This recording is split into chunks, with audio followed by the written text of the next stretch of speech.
गौरव एक होनहार नौजवान था जिसने अभी अभी पुलिस के जासूसी विभाग में नौकरी प्राप्त की थी।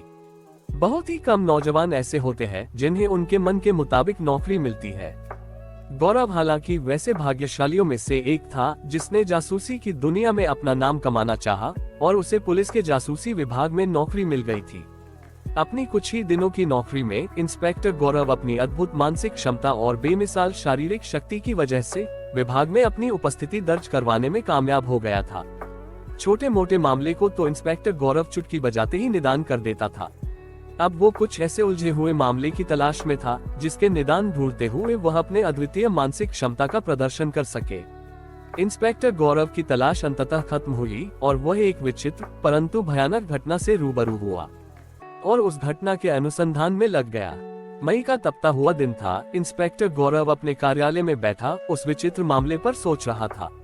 मामला था एक पार्सल पैकेट में एक अंगूठे और एक तर्जनी उंगली का होना, जो एक महिला मिस ब्रिगेंजा को मिला था। पैकेट खोलने के बाद महिला बहुत घबरा गई थी और पुलिस को इत्तला कर दिया था। पुलिस विभाग के आला अधिकारी को कुछ समझ में नहीं आ रहा था। पुलिस अब तक सिर्फ पोस्टमैन तक ही पहुंची थी, जिससे पुलिस को गुत्थी को सुझाने में कोई सफलता नहीं मिली थी। इंस्पेक्टर गौरव के लिए यह मामला एक चुनौती की तरह था, क्योंकि पुलिस पोस्टमैन तक पहुंचकर ही रह गई थी। पोस्टमैन ने बयान दिया था कि हम लोगों का काम चिट्ठा, पार्सल, पैकेट वगैरह को छांटकर गंतव्य तक पहुंचा देना होता है। पार्सल पैकेट को किसने भेजा, इसका पता पोस्टमैन को नहीं रहता है, अगर पैकेट में न लिखा हो। इंस्पेक्टर गौरव ने इस मामले की तहकीकात शुरू करने में सबसे पहले पार्सल पैकेट की लिखावट पर गौर करना जरूरी समझा। गौरव ने लिखावट पर गौर किया तो पाया कि पार्सल पर अंग्रेजी भाषा में लिखा था, miss Braganza, church road, Ranchi. इसे लिखो फेंको वाली बॉलपेन से लिखा गया था। चर्च रोड को चर्च रोड लिखा गया था, परंतु मिस ब्रिगेंजा अंग्रेजी भाषा में शुद्ध स्पेलिंग में लिखा हुआ था। लिखावट से गौरव ने अनुमान लगाया कि यह पार्सल किसी पुरुष द्वारा भेजा गया हो सकता है, जो मिस ब्रिगेंजा को भली भांति जानता हो, क्योंकि दूसरे कई शब्द जैसे चर्च के जगह पर चर्च लिखा जाना इस बात की ओर इंगित कर रहा था कि भेजने वाला कम पढ़ा लिखा था। पर मिस ब्रिगेंजा का स्पेलिंग शुद्ध होने के कारण इंस्पेक्टर गौरव का यह अनुमान लगभग पक्का था कि भेजने वाला मिस ब्रिगेंजा का परिचित रहा होगा। पार्सल पैकेट पर कनॉट प्लेस, नई दिल्ली का मुहर लगा हुआ था। इंस्पेक्टर अपने दाएं हाथ से बाएं कान को खींचता हुआ पैकेट से दोनों उंगलियों को निकालकर एक शीशे की चौड़ी स्लाइड पर रखकर उसका निरीक्षण कर रहा था। किसी उलझे हुए गुत्थी पर जब इंस्पेक्टर गौरव अपना दिमाग लगाता था, उस समय अपने दाएं हाथ से बाएं कान को खींचता रहता था। उसका मानना था कि ऐसा करने से जो विचार उसे आते हैं वह दिमाग के उस दराज से निकलते हैं जिसे वह कान खींचकर खोलता है। उंगलियों के निरीक्षण के बाद इंस्पेक्टर गौरव उसे पुनः पैकेट में रख दिया और कुछ क्षण के लिए गहरे विचार में डूब गया था कि गौरव को उसके असिस्टेंट राजदत्त के आने का पता ही नहीं चला। आते ही राजदत्त ने पूछा, सर आप शायद उंगलियों का निरीक्षण कर रहे थे। गौरव ने उंगलियों को पुनः निकाला और सामने स्लाइड पर रखते हुए राजदत्त को गौर करने को कहा। गौर से देखो राजदत्त, तुम्हें क्या समझ में आता है? गौरव ने पूछा। राजदत्त थोड़ी देर तक गौर से देखता रहा, फिर कहा, देखने में तो 1-2 दिन पहले काटा गया मालूम होता है। राजदत्त ने गौरव की तरफ देखते हुए कहा। गौरव तपाक से बोला, कब काटा गया, उससे ज्यादा महत्वपूर्ण तथ्य पर तुम गौर नहीं किए राजदत्त, और वो है अंगूठे और तर्जनी उंगलियां मर्द और औरत के हैं। अंगूठा मर्द का और तर्जनी उंगली स्त्री की। राजदत्त ने पुनः गौर किया तो उसने गौरव को सैल्यूट करते हुए कहा, वाकई सर आप बहुत पारखी नजर रखते हैं। इंस्पेक्टर गौरव अब अपने रिवॉल्विंग चेयर पर बैठकर अपने दाएं हाथ से बाएं कान को खींच रहा था। राजदत्त उंगलियों को पुनः पैकेट में रखकर अलमारी में रखते हुए कहा कि सर आज के सभी अखबारों में इस विचित्र मामले को प्रमुखता से छापा गया है। गौरव ने राजदत्त को ताकिद किया कि अखबार वालों को लाइन ऑफ इन्वेस्टिगेशन के संबंध में कुछ विशेष नहीं बताना है, कह देना अनुसंधान जारी है, जल्द ही अपराधी को सलाखों के पीछे पहुंचा दिया जाएगा। जी सर, राजदत्त ने कहा। इंस्पेक्टर गौरव ने कहा, दे पर आते हैं राजदत्त। मामला एक क्रूरतापूर्ण, भयानक, विचित्र तथा अस्पष्ट पृष्ठभूमि की ओर संकेत कर रहा है। सर्वप्रथम मिस ब्रिगेंजा से मिलना आवश्यक होगा, इंस्पेक्टर गौरव ने राजदत्त को कहा। राजदत्त ने बताया कि सर मिस ब्रिगेंजा एक अविवाहित 45 वर्षीय नर्स है जिसका चरित्र साफ सुथरा पाया गया है तथा अपनी ड्यूटी और फिर घर के अलावा इस औरत के संबंध में और कोई जानकारी नहीं मिली है। चलो चलते हैं मिस ब्रिगेंजा से मिलने, गौरव ने राजदत्त को कहा। दोनों कार्यालय से निकलकर मिस ब्रिगेंजा के घर पहुंचे। मिस ब्रिगेंजा अपनी मॉर्निंग शिफ्ट की ड्यूटी खत्म कर अस्पताल से आधे घंटे पहले लौटी थी। घर में घुसते ही कॉफी की सुगंध आ रही थी। मिस ब्रिगेंजा दो पुरुषों को सिविल कपड़ों में देखकर यह नहीं समझ पाई कि ये दोनों पुलिस है, इसलिए उन्हें कड़े आवाज में रुकने को कहा। परिचय जानने के बाद मिस ब्रिगेंजा थोड़ी नर्म हो गई और उन्हें सोफे पर बिठाकर उनके लिए कॉफी लाने चली गई। गौरव पूरे कमरे का मुआयना तब तक कर चुका था। कॉफी लेते हुए गौरव ने बहुत गौर से मिस ब्रिगेंजा को देखा। कुछ पल के लिए मिस ब्रिगेंजा काम सी गई। कॉफी के सीप के साथ गौरव ने बातें शुरू की। मिस ब्रिगेंजा, आपकी बहनें कैसी हैं?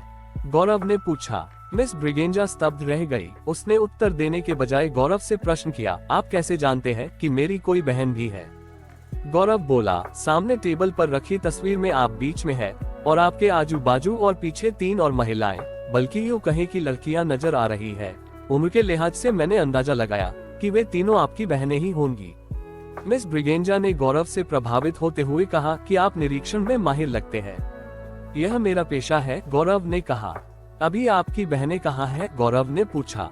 मिस ब्रिगेंजा ने बताया कि तस्वीर में दाईं तरफ जो बहन दिख रही है, उसकी शादी एक मोटर गराज के मालिक मिस्टर डिकोस्टा से हुआ है और वो नामकुम में रहती है। तस्वीर में बाईं तरफ जो बहन दिख रही है, उसकी शादी होटल के मैनेजर मिस्टर डिसूजा से हुई थी, जो अभी अहमदाबाद में अपने पति के साथ रहती है। और तस्वीर में जो पीछे लंबी खूबसूरत सी लग रही है, वो मेरी सबसे छोटी बहन है। वह मेरी तरह अविवाहित है। अकेले रहते रहते मिस ब्रिगेंजा अपने परिवार के लोगों के बारे में किसी से बात नहीं कर सकती थी।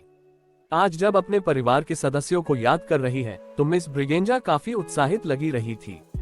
काफी देर से बातचीत करने के कारण मिस ब्रिगेंजा का हलक सूखता जा रहा था।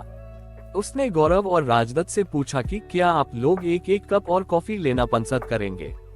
गौरव अभी मिस ब्रिगेंजा से कुछ और तहकीकात करना चाहता था, इसलिए एक और कप कॉफी पीने की इच्छा बेमन से जाहिर कर दी। यहाँ बता देना लाजमी है कि गौरव चाय या कॉफी पीना पसंद नहीं करता था। उसे चाय की जगह दूध पीना पसंद था और अपने कार्यालय में चाय वाला उसे मलाई हटाकर दूध ही पिलाया करता था। कसरती बदन वाला लंबा छरहरा गौरव पुलिस फोर्स ज्वाइन करने के पहले से ही सुबह घंटे भर का भरपूर वर्जिश, आधे घंटे का योग ध्यान करने का आदी था। हुई और पुलिस फोर्स ज्वाइन करने के बाद जासूसी विभाग में रहने के कारण आदतन आधे घंटे का योग ध्यान बढ़ाकर घंटे भर का कर दिया था। 2-4 हट्टे कट्टे लोगों को तो गौरव थप्पड़ मारकर ही बेहोश कर सकता था। मिस ब्रिगेंजा से कॉफी का कप लेते हुए झट से दे पर आते हुए गौरव ने पूछा, हाँ तो मिस ब्रिगेंजा, आपकी सबसे छोटी बहन अभी कहाँ है? मिस ब्रिगेंजा ने कुछ सोचते हुए बताया कि पिछले साल लीना कुछ दिनों के लिए यहाँ मेरे पास आकर रही थी, फिर शायद नामकुम में मेरी दूसरी बहन के पास चली गई थी, पर आजकल नामकुम में भी नहीं है। कुछ दिन पहले उसकी एक सहेली ने मुझे फोन किया था कि आपकी बहन लीना बिना पासपोर्ट और वीजा के विदेश जाना चाह रही है। मना करने पर मानती नहीं है, कहती है कि मुझे यहाँ भारत में खतरा है। गौरव समझ रहा था क्या बताया। आपकी छोटी अविवाहित बहन का नाम लीना है? गौरव ने पूछा। जी हाँ, मिस ब्रिगेंजा ने हामी भरी। फोन कहाँ से आया था मिस ब्रिगेंजा? गौरव ने पूछा। दिल्ली से स्वीटी नाम की लीना की एक सहेली ने फोन किया था, मिस ब्रिगेंजा ने बताया। मिस ब्रिगेंजा आगे कहने लगी कि किसी टूर व ट्रैवल एजेंसी में स्वीटी और लीना कार्यरत है, जिसका कार्यालय करोल बाग दिल्ली में है। इससे ज्यादा मैं और कुछ नहीं जानती, मिस ब्रिगेंजा ने कहा। गौरव और राजदत्त अब चलने को हुए तो मिस ब्रिगेंजा ने गौरव से कहा कि पार्सल मामले में लगता है मुझे गलती से पार्सल भेज दिया गया है। मेरी किसी से दुश्मनी नहीं है, तो फिर ऐसा पार्सल मेरे पास कौन भेज सकता है? मिस ब्रिगेंजा ने गौरव से कहा। गौरव ने हामी भरते हुए मिस ब्रिगेंजा के घर से चल दिया। रास्ते में गौरव ने राजदत्त से पूछा, कुछ समझ में आया राजदत्त? राजदत्त ने कहा, हाँ यही समझ में आया कि पार्सल मामले में मिस ब्रिगेंजा का कोई लेना देना नहीं है। यहाँ तक तो तुम ठीक समझे राजदत्त, लेकिन उसके आगे मुझसे सुनो, गौरव ने कहा। तो क्या मामला सुलझ गया सर? राजदत्त ने पूछा। करीब करीब सुलझ गया, गौरव अपने पुरानी अंदाज में दाएं हाथ से बाईं कान को खींचते हुए कहा। तो फिर चलिए सर, कहीं बैठकर आप दूध पीजिए और मैं चाय पीते हुए मामले की गुत्थी को सुलझता हुआ आपसे सुनूं, राजदत्त ने कहा। गौरव ने अपनी प्यारी बुलेट मोटर बाइक एक रेस्तरां के सामने लगा दिया और दोनों अंदर चले गए। दूध और चाय का ऑर्डर राजदत्त ने दे दिया। ये 2 हत्याओं का मामला है। गौरव ने बोलना शुरू किया, एक मर्द और एक औरत, तथा जिस औरत की हत्या हुई है वो मिस ब्रिगेंजा की बहन है। कौन सी बहन, यह आगे पता चलेगा। विलक्षण सर जी, आपका दिमाग तो 5वें जेनरेशन के कंप्यूटर से भी तेज चलता है, राजदत्त ने चाय की चुस्की लेते हुए कहा। गौरव दूध को एक ही सांस में पी गया और राजदत्त को तुरंत चलने का कह बाथरूम चला गया। बाथरूम से तुरंत लौटने के बाद गौरव अपनी बुलेट स्टार्ट करता कि उससे पहले राजदत्त ने गिड़गिड़ाते हुए कहा, सर जी, सिर्फ एक बात बताएं कि हत्या जिसकी हुई है वह मिस ब्रिगेंजा की बहन ही है, ऐसा आपने किस आधार पर कहा। गौरव मुस्कुराया, राजदत्त, तुमने शायद गौर नहीं किया कि मिस ब्रिगेंजा की हाथ की तर्जनी उंगली की बनावट और पार्सल में भेजे गए तर्जनी उंगली की बनावट लगभग एक है। गौरव ने अपने तहकीकात के आधार को विस्तार देते हुए आगे कहने लगा कि मिस ब्रिगेंजा की तर्जनी उंगली लंबी और नाखून की बनावट जिस तरह की है वैसी ही तर्जनी उंगली लंबी और मिलता जुलता नाखून पार्सल पैकेट में भेजी गई है। वाह सर जी वाह, क्या तहकीकात करते हैं आप, राजदत्त ने कशीदा पड़ा। लेकिन मैं क्यों नहीं समझ पाता सर जी, राजदत्त ने पूछा। गौरव ने चुटकी लेते हुए कहा, क्योंकि राजदत्त तुम देखते हो मैं ऑब्जर्व करता हूँ, और दोनों सड़क पर सरपट बुलेट से भागे जा रहे थे। अपने कार्यालय पहुंचने के बाद गौरव ने राजदत्त से कहा, राजदत्त, अब तहकीकात का अगला पड़ाव होगा हत्यारे की खोज करना, किसने 2 हत्याएं की और क्यों। गौरव ने लाइन ऑफ इन्वेस्टिगेशन राजदत्त को समझाया और फिर मीडिया को कुछ भी बताने से मना किया। मामले को गौरव तब तक गुप्त रखना चाहता था जब तक कि वह हत्यारे को ढूंढ न ले। मीडिया में कुछ भी कहना और प्रकाशित होना संभावित हत्यारे को चौंकना कर सकता है, जिससे तहकीकात में कठिनाई आ सकती है। कल हम लोगों को सुबह नामकुम मिस ब्रिगेंजा की बहन मिसेज डिकोस्टा से मिलने चलना है, गौरव ने कल का कार्य राजदत्त को बतलाया। राजदत्त बोला, जी सर जी, सुबह 10:30 बजे मैं कार्यालय ही आ जाऊंगा। यहाँ से बीच में गौरव टोकते हुए कहा, नहीं राजदत्त, तुम सुबह तैयार रहना, मैं तुम्हें तुम्हारे घर से पिकअप कर लूंगा। जी सर जी, राजदत्त ने कहा और कार्यालय से बाहर चला गया। गौरव कुछ देर अपने कार्यालय में बैठा अपनी दाईं हाथ से बाईं कान को खींचता रहा और जब तंद्रा टूटी वैसे ही अपने घर के लिए रवाना हो गया। घर पर पत्नी निहारिका उसका इंतजार तो नहीं कर रही थी, क्योंकि गौरव के आने जाने का कोई समय नहीं था, और वेब जर्नलिस्ट होने के कारण भी निहारिका नेट सर्फिंग और डेटा कलेक्शन में इतनी मशरूफ रहती कि गौरव जब भी घर आता तो अपनी पत्नी को नेट से ही चिपके पाता। गौरव को कार्य के दौरान अपनी पत्नी से भी परहेज हुआ करता था, क्योंकि वो भी जर्नलिस्ट ही थी। प्रिंट मीडिया में हालांकि निहारिका का लेख अंग्रेजी और हिंदी अखबारों में साभार छपता रहता था। गौरव जैसे ही अपने घर के चारदीवारी में घुसा, उसके बुलेट की आवाज से निहारिका चौकन्ना हो गई और नेट सर्फिंग छोड़कर दरवाजे पर जा खड़ी हुई। गौरव को रिसीव कर उसे अंदर ले गई और उसे हाथ मुंह धोकर आने को कह खुद रसोई में चली गई। गौरव भी नहा धोकर स्लीपिंग सूट पहनकर आ गया। तब तक निहारिका अपने पति का पनसदीदा पे गर्मा गर्म दूध लेकर आ गई। गौरव ने हंसते हुए कहा, पत्नी हो तो ऐसी, और दूध उठाकर बच्चे की तरह एक ही सांस में पी गया और मुंह अपने पत्नी के दुपट्टे से पोंछने लगा। निहारिका ने ही बात छेड़ी कि आज दिन भर एक भी कॉल नहीं किए, कहाँ व्यस्त थे आप आज दिन भर। गौरव ने कहा, अरे कहीं नहीं, पुलिस का तो तुम जानती ही हो, छोटे छोटे मामले भी नहीं सुलझाते, दिशाहीन अनुसंधान करते हैं और गलत आदमी को पकड़कर हवालात में डाल देते हैं। इससे पहले कि निहारिका कोई और दिलचस्पी लेती, गौरव ने कहा, मुझे भूख लगी है, जल्दी खाना लगा दो, सुबह जल्द ही जाना भी है।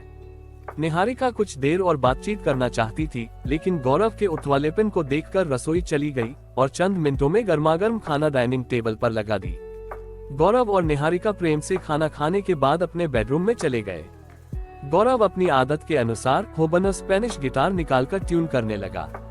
आधा घंटे स्टाफ नोटेशन पर उंगलियां फिराने के बाद निहारिका के फरमाइश पर एक पुरानी फिल्मी गीत अजीब दास्तां है ये, कहाँ शुरू कहाँ खत्म की धुन बजाकर सुना दिया और आखिरी में राग मालकोस के अलाप को बजाते हुए पूरा राग बजाया। फिर गिटार के ट्यून को ढीला करके रख दिया और नींद के आगोश में जा चुकी निहारिका के बगल में जाकर सो गया।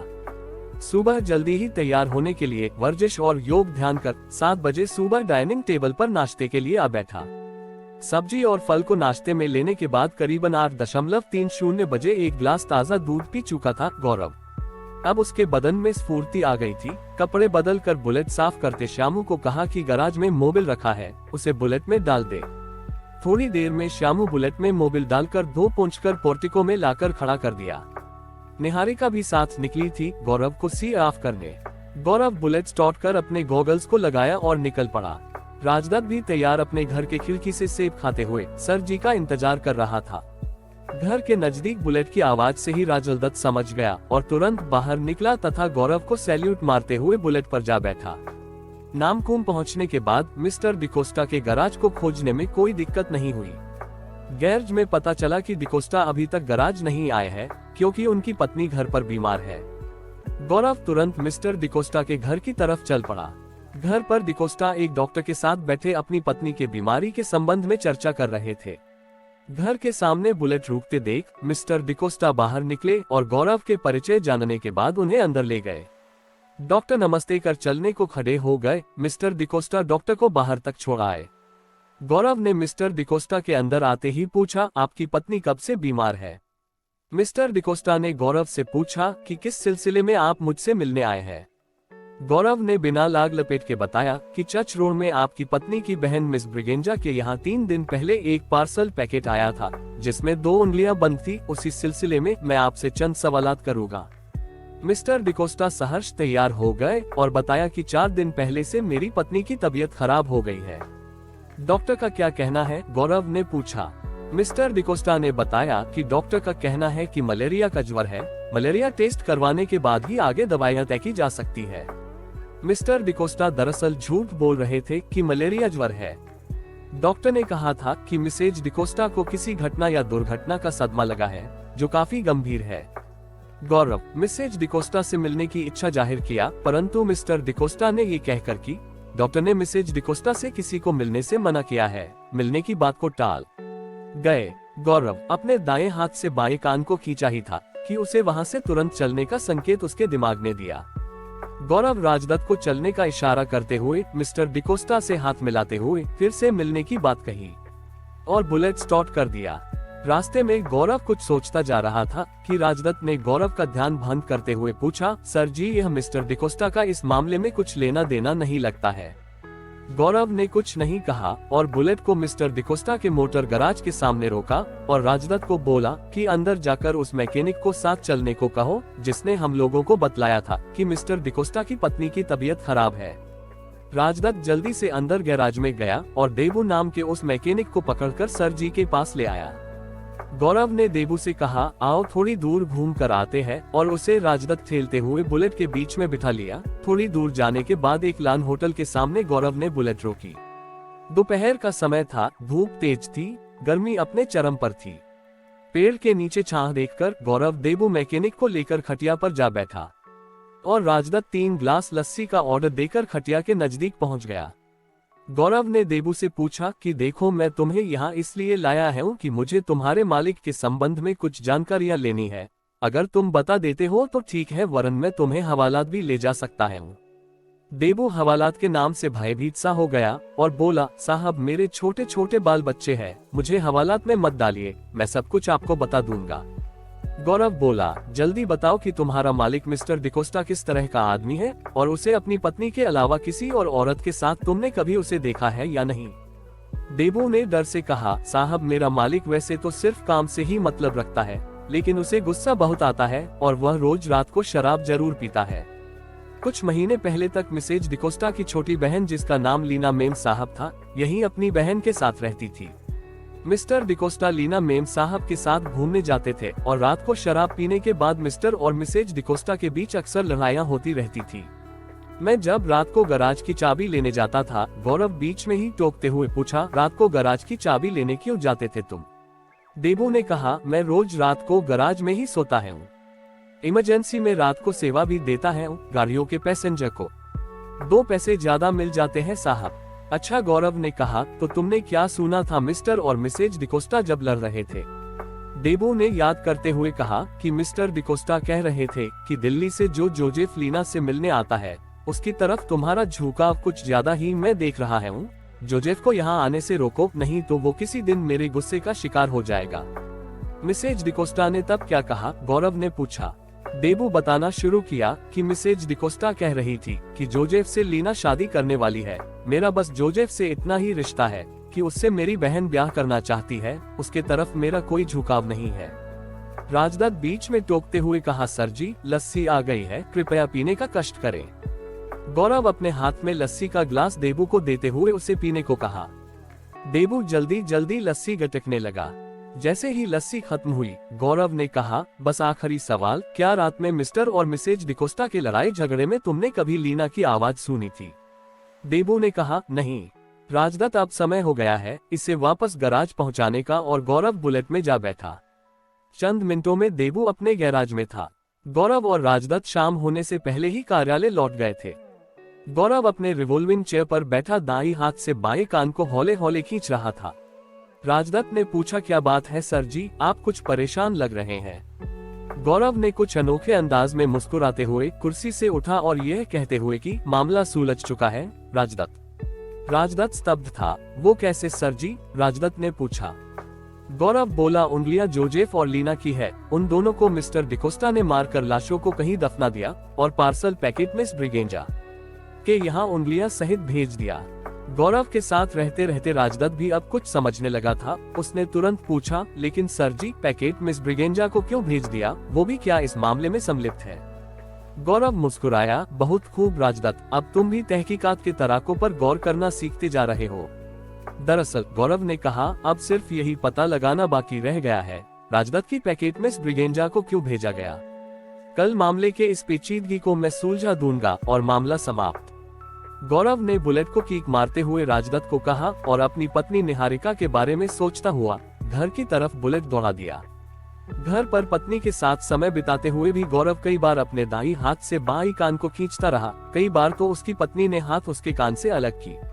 ऐसा करते हुए देख निहारिका समझ गई कि उसका पति गौरव किसी मामले को बस सुलझाने वाला ही है, यानी मामला सुलझने के करीब है।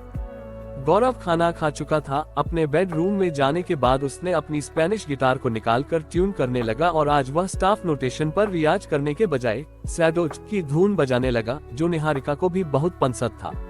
कमरे में निहारिका ने बल्ब बुझा दिया था और हल्का नीला बल्ब एक अलग शमा बांध दिया था। गौरव बहुत ही तल्लीनता से सैडोज की धुन को काफी देर तक बजाता रहा। निहारिका बिस्तर पर लेट चुकी थी और उसे कब नींद आ गई पता ही नहीं चला। आंखें जब खुली तो सूर्य की किरणों खिड़की से कमरे में आ रही थी। निहारिका ने जब खिड़की के पर्दे को हटाया तो सामने गौरव हरी हरी दूब घास पर नंगे बदन वर्जिश करने में तल्लीन दिखा। निहारिका जल्दी जल्दी नाश्ते की तैयारी में जुट गई और ठीक 7:30 बजे गौरव नाश्ते के लिए टेबल पर आ गया। नाश्ता करने के बाद आज जल्द ही वह कार्यालय के लिए जाने की इच्छा जाहिर की। श्यामू बुलेट को पोर्टिको में ले आया था। निहारिका को बाय बाय करते हुए गौरव कार्यालय के लिए निकल पड़ा, लेकिन कार्यालय जाने से पहले वह अकेले ही मिस ब्रिगेंजा के घर चर्च रोड की ओर चल दिया। इत्तेफाक से मिस ब्रिगेंजा का आजकल नाइट शिफ्ट ड्यूटी चल रहा था, इसलिए वह घर पर ही मिल गई। गौरव के प्रभावशाली व्यक्तित्व को देखकर मिस ब्रिगेंजा बहुत ही खुश हो जाती। वैसे कोई भी लड़की या औरत गौरव को देखकर उसे दोबारा देखने को मजबूर तो हो ही जाती थी। मिस ब्रिगेंजा गौरव को बरामदे पर ही मिल गई। गुड मॉर्निंग मिस ब्रिगेंजा, गौरव ने गर्मजोशी से कहा। गुड मॉर्निंग इंस्पेक्टर गौरव, कहिए आज सुबह सुबह इधर कैसे? मिस ब्रिगेंजा ने पूछा। गौरव मामले को बिना घुमाए फिराए सीधा प्रश्न किया। मिस ब्रिगेंजा, आपकी छोटी बहन लीना से बात हुई थी? मिस ब्रिगेंजा ने कुछ सोचते हुए कहा कि लीना से तो हमारी बात तभी हुई थी जब वह यहाँ नामकुम में थी। उसके बाद तो उसकी एक सहेली स्वीटी ने फोन कर मुझे बताया था कि लीना बिना वीसा एवं पासपोर्ट के विदेश जाना चाहती है। लीना का कहना था कि उसे भारत में खतरा है, ऐसा स्वीटी ने फोन पर मुझे कहा था। गौरव ने फिर प्रश्न किया, कितने दिन पहले स्वीटी ने ये फोन किया था? मिस ब्रिगेंजा ने कुछ देर चुप रहने के बाद कही कि पैकेट मिलने के सप्ताह भी पहले। और पैकेट आपको कब मिला? गौरव ने पूछा। 14 मई को, मिस ब्रिगेंजा ने उत्तर दिया। ठीक है मिस ब्रिगेंजा, एक आखिरी सवाल, गौरव ने पूछा। पार्सल पैकेट मिलने के बाद सबसे पहले आपने क्या किया? मिस ब्रिगेंजा, उसे खोलकर देखा। और क्या? देखने के बाद आप घबरा गई? गौरव ने कहा। फिर आपने क्या किया? गौरव ने पूछा। मैंने नामकुम अपनी बहन मिसेज डिकोस्टा को फोन किया और पार्सल पैकेट की बात बताई, मिस ब्रिगेंजा ने सोचते हुए कहा। मिसेज डिकोस्टा यानी मेरी बहन ने मुझसे पूछा कि पैकेट कहां से आया है, तो मैंने बताया कि करोल बाग दिल्ली से पैकेट आया है। तब मेरी बहन ने पुलिस को सूचित करने को कहा। मिसेज ब्रिगेंजा अपने आप कही जा रही थी। तब आपने पुलिस को सूचना दिया? गौरव ने बात को आगे बढ़ाए। मिस ब्रिगेंजा ने कहा। समझ गया मिस ब्रिगेंजा। गौरव सोफा से उठते हुए मिस ब्रिगेंजा को थैंक्स कहा और निकल पड़ा। बुलेट स्टार्ट कर सीधा मिस्टर डिकोस्टा के गैराज पहुंचा। रास्ते में वह सोच रहा था कि या तो लीना और जोजेफ यहाँ रांची आए होंगे या फिर मिस्टर डिकोस्टा दिल्ली गया होगा। गैराज पहुंचते ही गौरव ने देबू को बुलाया। देबू बातो गया पर आते ही कहा कि साहब उस दिन मिस्टर डिकोस्टा ने शराब पीने के बाद मुझे बहुत पीटा और पूछता रहा कि मैंने आपको क्या क्या बताया है। तुमने क्या बताया देबू? गौरव ने बड़े प्यार से पूछा। सब कुछ बताना पड़ा साहब, नहीं तो उस रात मिस्टर डिकोस्टा मेरी जान ही ले लेते। कोई बात नहीं देबू, अच्छा किया तुमने बता दिया, गौरव ने उसकी पीठ थपथपाते हुए कहा। अब आखिरी सवाल का जवाब सोच समझ कर दो, गौरव ने थोड़ा डांटते हुए पूछा। मई के पहले सप्ताह में क्या जोजेफ नाम का कोई आदमी के साथ लीना यहाँ मिस्टर डिकोस्टा के यहाँ आया था? गौरव ने देबू से पूछा। देबू बोला, हाँ साहब आए थे, लेकिन जहाँ तक मुझे याद आता है कि उन दोनों को मेरे मालिक मिस्टर डिकोस्टा खुद दिल्ली पहुँचाने गए थे। गौरव ने पूछा, जोजेफ और लीना को तुमने मिस्टर डिकोस्टा को साथ ले जाते देखा था? नहीं, सुना था, देबू ने कहा, पर हाँ मिस्टर डिकोस्टा 2 दिन बाद दिल्ली से वापस आए थे। गौरव को प्रश्नों का जवाब मिल गया था। उसने देबू को कहा, घबराने की जरूरत नहीं है देबू, इस बार तुम्हें अगर मिस्टर डिकोस्टा मारे तो उसे कह देना कि उसकी उल्टी गिनती शुरू हो चुकी है। गौरव बुलेट स्टार्ट कर चुका था और कुछ ही देर में अपने कार्यालय पहुंच गया। राजदत्त इंतजार ही कर रहा था, उसे मामले का हल्का इंतजार था। आते ही गौरव ने राजदत्त को कहा कि पुलिस वैन तैयार रखने को कहो, मिस्टर डिकोस्टा को गिरफ्तार करने तुरंत चलना है। राजदत्त ने पूछा, क्या मामला हल हो गया सर जी? गौरव ने कहा कि आगे की कहानी यह है कि जोजेफ और लीना रांची आए थे। जोजेफ, लीना और मिसेज डिकोस्टा दोनों को पंसद करने लगा था। मिसेज डिकोस्टा उसे अपनी छोटी बहन का मंगेतर के रूप में देखती थी और हंसी मजाक की छूट दे रखी थी। मिस्टर डिकोस्टा शकी किस्म का आदमी है और लीना को भी अपने पास रखना चाहता था। लीना उसके घर पर तो ठहरती ही थी। कई बार मिस्टर डिकोस्टा को शराब पीने के बाद आपत्तिजनक स्थिति में लीना के साथ देखकर मिसेज डिकोस्टा से उसकी तू मैं होती रहती थी, जब मिस्टर डिकोस्टा जोजेफ को यहाँ से भेज देने की बात कहा करता था। मिसेज डिकोस्टा को अपने पति से घृणा होने लगी थी। लीना खुले विचारों की लड़की थी, उसे मिस्टर डिकोस्टा को शराब के नशे में तंग करने में एक तरह का आनंद आता था। मिस्टर डिकोस्टा जब लीना के साथ व्यस्त रहता था, उस समय जोजेफ मिसेज डिकोस्टा के पास चला जाता था और उसके पति के खराब चाल चलन की शिकायत कर मिसेज डिकोस्टा को भावनात्मक रूप से ब्लैकमेल करता था। राजदत्त बीच में गौरव को रोकते हुए कहा कि सर जी, ये शीशे की तरह साफ घटनाक्रम की जानकारी आपको किससे मिली? गौरव ने मुस्कुराते हुए कहा, मानव मनोविज्ञान। राजदत्त, मुझे तो किस्तों में घटनाएं मिली। गौरव ने कहा, उसे मैंने जोड़कर पूर्ण कहानी बना दिया। आगे नहीं सुनोगे? राजदत्त, फिर क्या हुआ? हाँ कहिए सर जी, फिर क्या हुआ? राजदत्त ने पूछा। गौरव बोला, मई के पहले सप्ताह में जब लीना और जोजेफ रांची आए और मिस्टर डिकोस्टा के यहाँ रुके, वो उन लोगों की जिंदगी की आखिरी रात थी। गौरव थोड़ा रुका, आगे की बात हम लोग वैन पर करेंगे। दोनों वैन पर बैठ गए, पुलिस फोर्स साथ पीछे था। गौरव आगे कहना शुरू किया, जिस रात मिसेज डिकोस्टा से मिस्टर डिकोस्टा की लड़ाई हुई वह संभवतः 7 या 8 मई रही होगी। उसी रात लीना और जोजेफ को मिस्टर डिकोस्टा ने जहर से मार दिया। 1 मिनट सर जी, राजदत्त ने टोका। लाश तो मिली नहीं सर जी, तो आपको कैसे पता चला कि मिस्टर डिकोस्टा जहर से ही उन लोगों को मारा? गौरव ने कहा, राजदत्त बच्चों जैसे सवाल मत करो। जहर देकर इसलिए मारा क्योंकि अगर किसी और तरीके से मारने की कोशिश की होती तो मिसेज डिकोस्टा को पता चल सकता था और मिस्टर डिकोस्टा ऐसा नहीं चाहता था, वही तो वो आज तक बचा नहीं रह सकता था, बल्कि उसी दिन पकड़ा जाता। गौरव ने फिर मुस्कुराया और आगे कहना शुरू किया, जहर देकर मारने के बाद किसी धारदार हथियार से जोजेफ के अंगूठे और लीना की तर्जनी उंगली को काटा और लाशों को तो दफना दिया। कहीं और भी तो छुपा सकता है मिस्टर डिकोस्टा? राजदत्त ने फिर सवाल किया। गौरव बोला, अगर कहीं छिपा दिया होता या पानी में फेंक दिया होता तो अब तक लाश मिल गई होती। लाश का नहीं मिलना ही इस अनुमान को सत्य प्रमाणित करता है कि लाश को दफना कर मिस्टर डिकोस्टा अपने गैराज मैकेनिकों को ये कहकर कि वह लीना और जोजेफ को दिल्ली छोड़ने जा रहा है, दिल्ली चला गया और वहां पार्सल पैकेट में उंगलियों को रखकर कनॉट प्लेस डाकघर से मिस बिग्रेजा को भेज दिया। राजदत्त अब उत्तेजित हो चुका था। उसने पूछा, मिस बिग्रेजा को क्यों? गौरव ने कहा, मिस ब्रिगेंजा को इसलिए भेजा क्योंकि मिस्टर डिकोस्टा जानता था कि पार्सल मिलते ही मिस ब्रिगेंजा उसकी पत्नी यानी मिसेज डिकोस्टा तुरंत लीना और जोजेफ को कांटेक्ट करने की कोशिश करेगी, पर लीना और जोजेफ से कांटेक्ट नहीं होने पर चिंतित हो जाएगी और दुख झेलेगी, और यही दुख मिस्टर डिकोस्टा अपनी पत्नी को देना चाहता था क्योंकि उसे शक था कि जोजेफ से उसकी पत्नी मन ही मन प्यार करने लगी थी। वाह सर जी, राजदत्त ने गौरव से कहा, आपने तो मामले को शीशे की तरह साफ कर दिया। गौरव ने कहा, मिस्टर डिकोस्टा बहुत ही शातिर किस्म का आदमी के भेष में शैतान है। उसे तुरंत गिरफ्तार करना जरूरी है, नहीं तो वो रांची छोड़ देगा। वैन अब तक मिस्टर डिकोस्टा के गैराज पहुंच चुकी थी। गौरव और राजदत्त देख रहे थे कि मिस्टर डिकोस्टा अपनी कार पर बैठकर कहीं जाने की तैयारी कर रहा है। गौरव वैन से कूदते हुए मिस्टर डिकोस्टा के सामने जा पहुंचा। राजदत्त हथकड़ी लेकर पीछे पीछे आ गया था। You are under arrest mister D'Costa, Gaurav ने कहा और राजदत्त ने उसके हाथों में हथकड़ी डाल दी और खींचते हुए पुलिस वैन में बैठा दिया। रास्ते में गौरव ने राजदत्त से कहा, अब तुम्हारा काम शुरू होता है। राजदत्त, हवालात में 2-4 डंडे में ही मिस्टर डिकोस्टा बता देगा कि लाशों को उसने कहां दफनाया है। थाना आ गया था। गौरव राजदत्त से यह कहते हुए कि बहुत थक गया है, आज मुझे डिस्टर्ब मत करना। बुलेट स्टार्ट किया और अपने घर की तरफ हैंडल मोड़ दिया।